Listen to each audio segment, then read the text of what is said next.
मतलबी सेठ और बैल की कहानी हर किसी को याद रखनी चाहिए।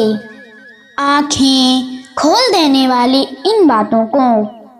नमस्कार प्रिय दर्शकों, एक बार फिर आपका स्वागत है हमारे YouTube चैनल ज्ञान की जीत में।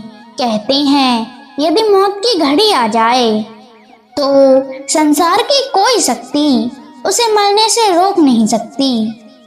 तिनका चुगने से भी मौत आ जाती है और जिसकी रक्षा नसीब कर रहा है उसका कोई बाल भी बांका नहीं कर सकता। यदि भाग्य साथ दे तो जंगल में फेंका हुआ बच्चा भी बच जाएगा। यदि भाग्य खोटा हो तो घर में सुख से रहने वाला बच्चा भी नहीं बच सकता। ऐसा ही कुछ मैं आपको इस कहानी में बताने जा रही हूँ। आपसे निवेदन है कि बने रहिए हमारी इस कहानी में बंधुओं। दक्षिण क्षेत्र में एक बलदभान नाम का सेठ रहता था। धन तो उसके पास बहुत था, परंतु दूसरे लोगों का धन देखकर उसका मन मचलते रहता था, जिससे उसके मन में लालच और अधिक बढ़ जाता था। बंधुओं, लालच बढ़ने का यही एकमात्र कारण होता है कि आदमी जब अपने से गरीब को देखता है तो वह अपने आप को अमीर समझता है, किंतु जब वह अपने से अधिक धन वाले को देखता है तो उसे ऐसा लगता है कि जैसे वो गरीब हो।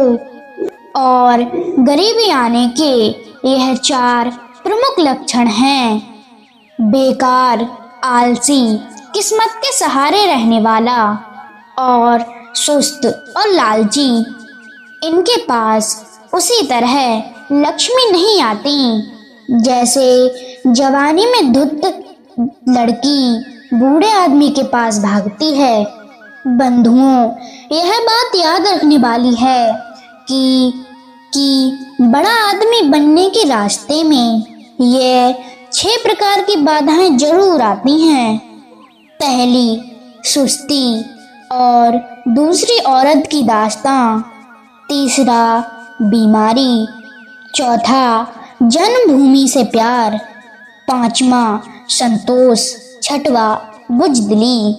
कहते हैं कि जो भी थोड़े में संतोष करके बैठता है उसकी संपत्ति में कोई बड़ा अभाव नहीं होता।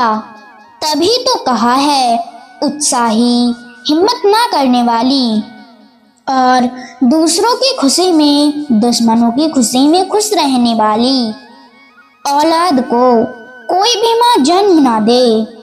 मित्रों, जिस चीज को तुम पा नहीं सकते उस चीज को पाने का यत्न तो तुम्हें करना ही चाहिए, और जो मिल गया उसको संभाल कर रखना चाहिए।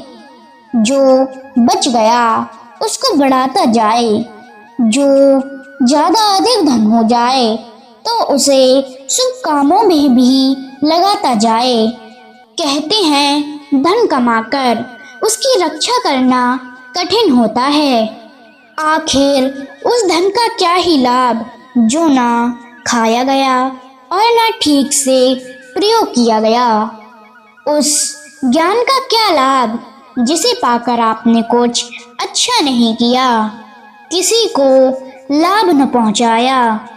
उस आत्मज्ञान का क्या काम जिसे इंद्रियों पे भी काबू ना पाया गया हो। धन और ज्ञान धीरे धीरे ही प्राप्त होते हैं, जैसे बूंद बूंद मिलकर नदी बनती है।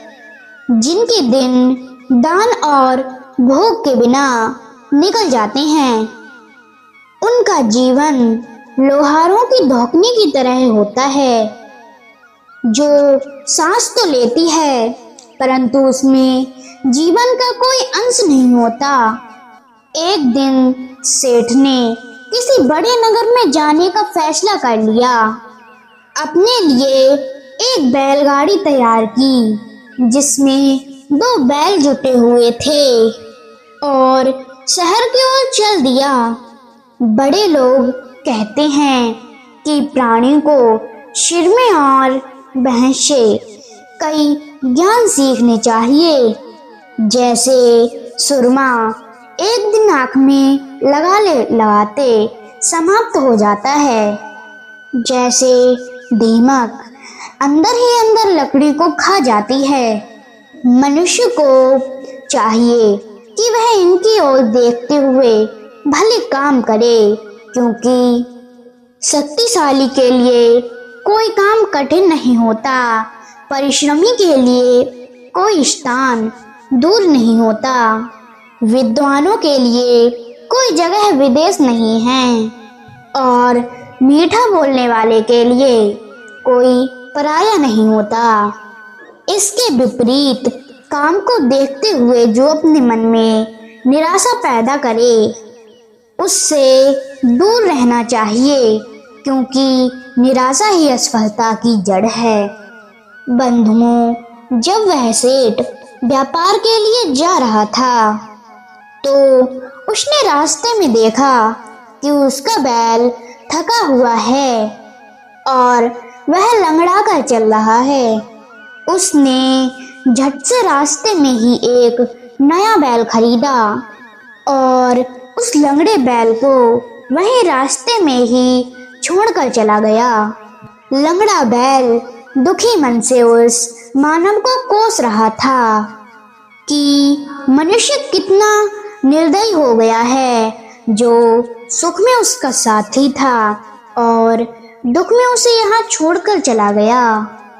पर एक बात सच है, मनुष्य चाहे जलती आग में गिर पड़े, चाहे पहाड़ से गिरे या सांप काट जाए, यदि उसकी लंबी आयु हो तो वो अवश्य बच जाता है।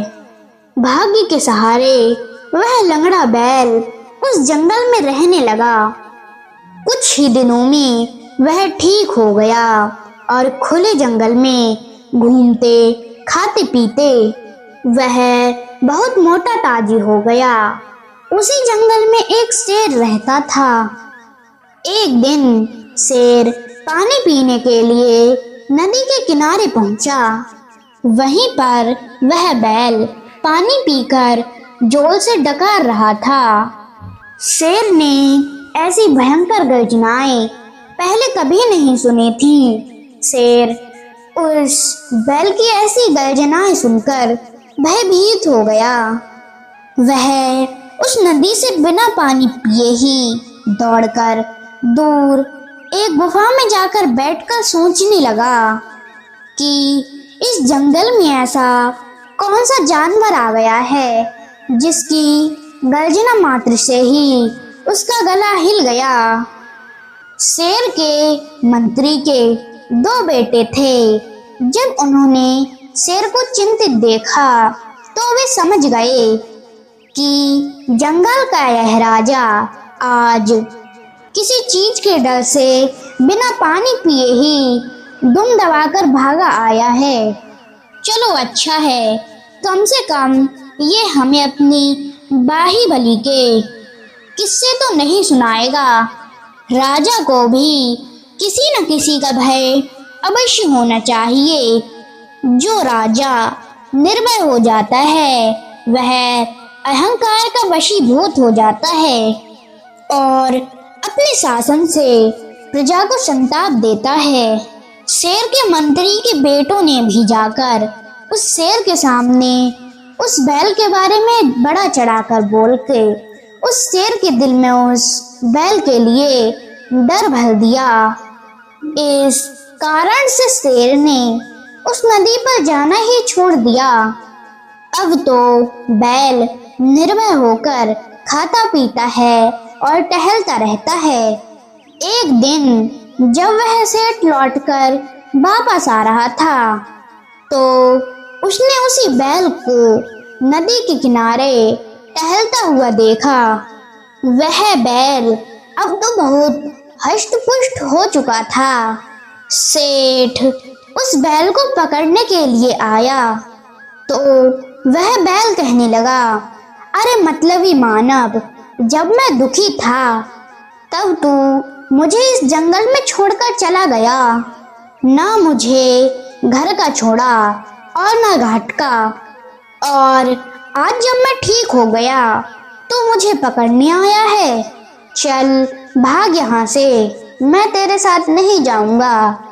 किसी ने सच कहा है, कुछ लोग गुण के धनी होते हैं और कुछ लोग धन के धनी होते हैं। जो लोग धन के धनी होते हुए भी गुणों के कंगाल हैं, उन्हें सर्वथा त्याग देना ही चाहिए।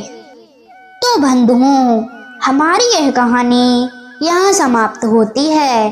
कृपया कमेंट बॉक्स में हमें बताइए कि आपको हमारी यह कहानी कैसी लगी, और एक लाइक और एक सब्सक्राइब जरूर कीजिएगा। मिलते हैं आपसे अगली वीडियो में एक नए ज्ञान की चर्चा के साथ। तब तक के लिए राधे राधे।